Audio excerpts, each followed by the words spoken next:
Shalom. First and foremost, I want to give all praises, honor, and glory to Yahweh, Bahasham, Yahweh Shai, Bahasham, Ruach Kodash. I want to give double honors to the elders and the apostles of Great Millstone, and peace and blessings to the elect. All right, this was a video, a trailer from this video game called Fortnite, and I re-uploaded on my my other channel. Okay, and when you basically, I guess there's a new season, a new update in the game, and the theme is an alien invasion. Okay, an alien invasion, and in this trailer, they basically show a giant chariot, okay, just coming out of the clouds. All right, and then it starts destroying things. Now, I want to mainly focus on in the first few seconds of this trailer. You hear this banana guy is going to come up and he's going to say something. All right, so I'm going to play it, and then I'm going to rewind it and play it again. All right, so it says here. The rest of them showed up.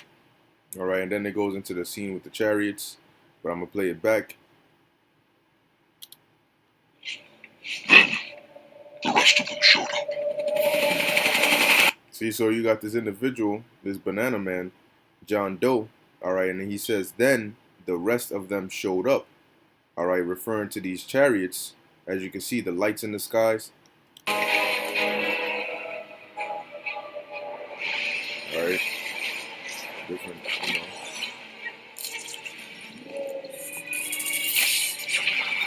They start beaming things up. See that? Never before but I'm just gonna hit the main parts. There we go. This part right here. All right, and this should remind you of something.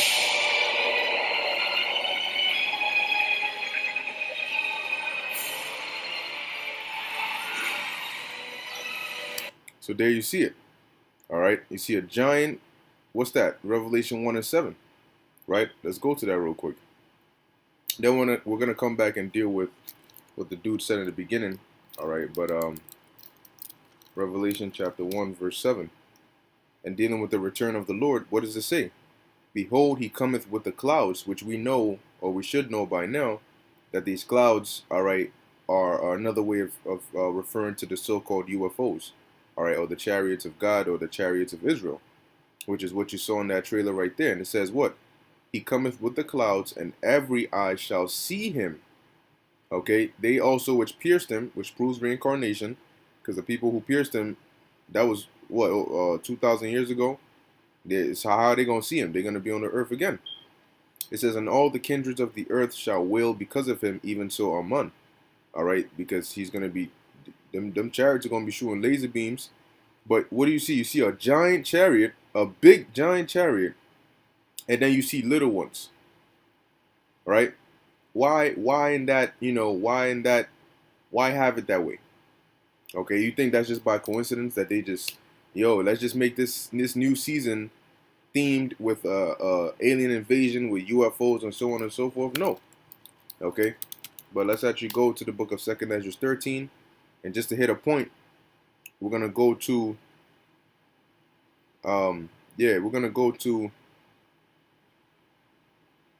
2nd Ezra 13, and I'm going to start at 1 and jump down. It says, and it came to pass after 7 days, I dreamed a dream by night. And lo, there arose a wind from the sea, that it moved all the waves thereof. And I beheld, and lo, that man waxed strong with the thousands of heaven, which are the angels, and that man is Yahushua, the Messiah.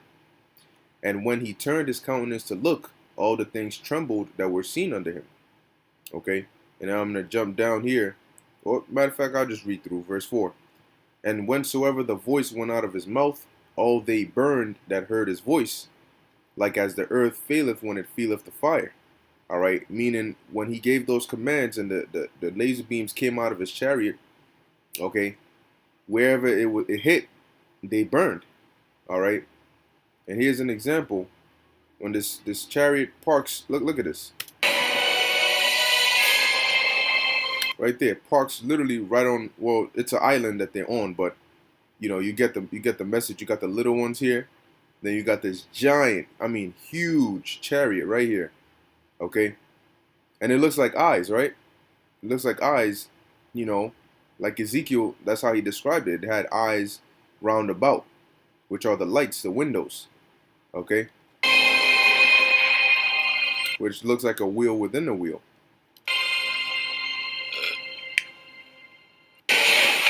So now look at what it does.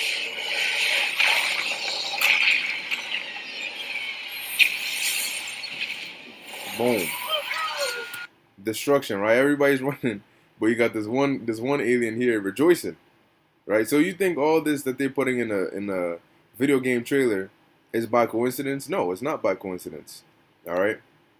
And then you see 51, right? Supposedly Area 51 type, thing. All right. Season 7 invasion. All right. 7 means what? Completion. Okay.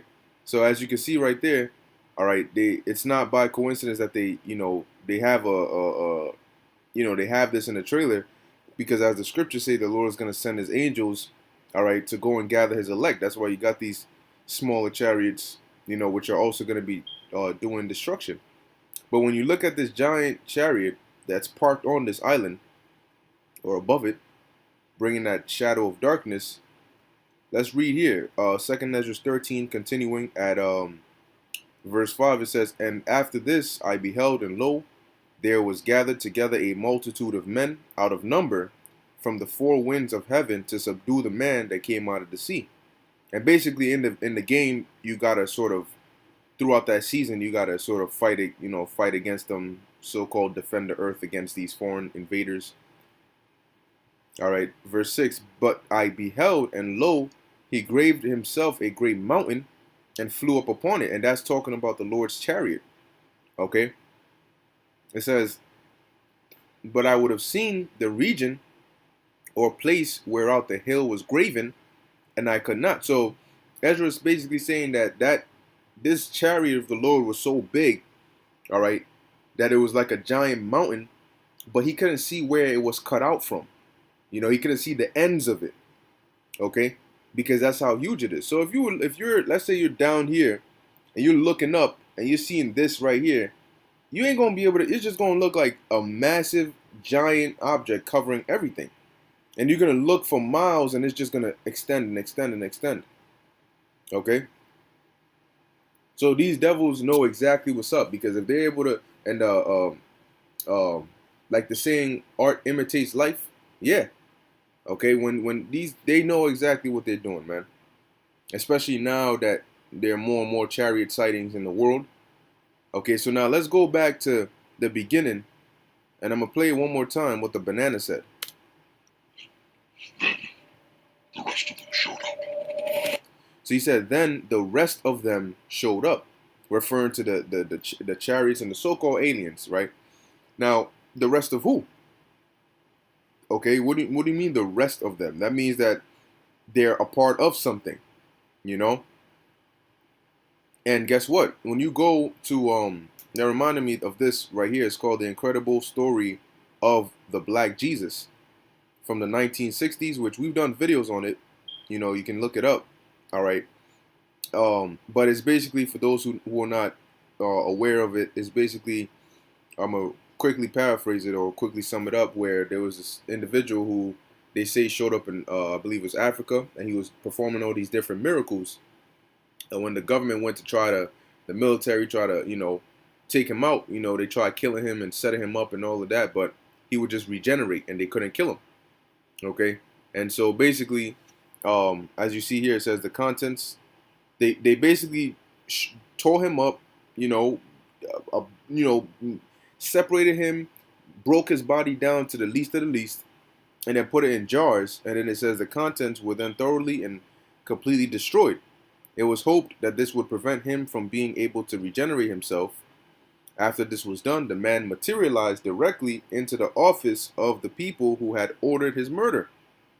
It says there were no visible signs of damage to his body, he said, or his body. He said, "Your desire to prevent me from living on earth is so strong that I am forced to honor it for now. I will be leaving you shortly. However, in the future, many more people will develop abilities just like me. And once that happens, you will no longer be able to stop us from making this world a peaceful place for everybody. Now, if it's true, then A. If it's not, then A. It's still information, right? But nonetheless, it reminded me of this because if he's saying that right, you're not gonna be able to stop us, but he left, that means he's gonna return. Okay? And depending on how true the story is, guess what? These elites, they're not taking that for a joke, you know? So he says, then the rest of them showed up. Well, this guy, the man in here is saying that there's going to be people here that are going to develop these abilities. And then in the future, we going to come. All right. And basically join them. And that's what's going to happen when the Lord returns. He's going to come and bring the rest of the heavenly host. All right. Bring the dead in your house shall rise first. The Lord is going to come with the angels. And we're a part of that. Okay. The army of the Lord. So really, the banana is right to say, and then the rest of them showed up, because that's what's going to happen when the Lord comes, and then He's going to deliver His elect, and then they're going to come back down, pursuant to Revelation 21, and then they're going to subjugate and basically take over everything on this planet. Okay, but now I have here the book of Psalm 64 and 6, going to show you as to why they will put something like this so detailed, right? Coincidentally, right? So detailed in a video game trailer, right? This is the book of Psalm 64 and 6. It says, they search out iniquities, they accomplish a diligent search, both the inward thought of every one of them and the heart, meaning their mind, is deep. So if you go to their classified files or things of that sort, you're gonna see things, because these devils have technology that people don't even know exists. They have access. They have reach. There's a reason in Job 9:24 it says the earth is given into the hand of the wicked. They have access and reach to places that we don't even, know about. Okay? And they've seen things that they keep to themselves. And they always say that. All right? Because some things they don't understand, but even still, they will not release it to the public. And if they do, they'll make sure they water it down or, add their narrative to it. But nonetheless, they accomplish a diligent search. So they know about these things. And in order to accomplish a diligent search, that means they don't ignore the things we say either. They see the chariots. They hear what we're saying. They have video evidence, video footage, all of these different things. The scriptures we quote, they go and they read it. They communicate with these demons. They do all of these things to gather a report. All right? And then they'll have the predictive programming and so on and so forth to show you these things. All right? It's not just coincidence. Okay? This is Ezekiel 28 and 3. It says, behold, thou art wiser than Daniel. There is no secret that they can hide from thee.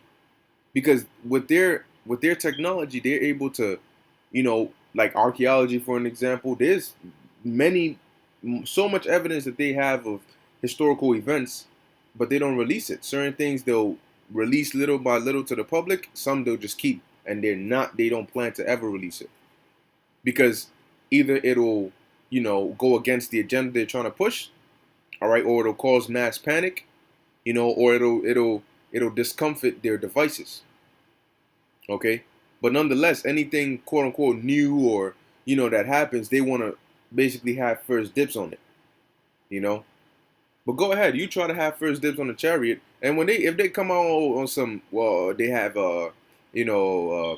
parts technology from these chariots, that's BS, man.